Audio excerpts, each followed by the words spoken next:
Today, Bishop, Jesus says in the gospel, I haven't come to abolish the law. I'm taking it even further, but law is part of the life of faith, isn't it? Yes, and that beautiful, how our Lord is the center of the Old Testament, the New Testament. Everything comes together in the Lord. He's the Alpha and the Omega, the beginning and end of all things. He's the Lord of our lives. And it's not enough just to be a do-gooder.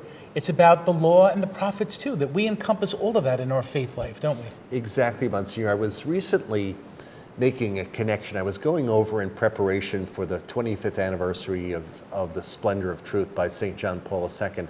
I was amazed to see the connections between Pope Francis in the joy of the gospel and the joy of love with Veritatis Splendor, in the sense that there's a culture of encounter in the optics of these great holy fathers. For St. John Paul II, it's the paradigm of the rich young man who goes back and forth in this encounter with Christ. And the Lord is so strong on the power of the commandments to liberate us, the power of the commandments to set the table for truly heroic holiness and spirit of mission. Then we see that in Pope Francis as well. The lights went on when I saw this culture of encounter, reviewing Veritatis Splendor, and then Pope Francis in the joy of the gospel and the joy of love.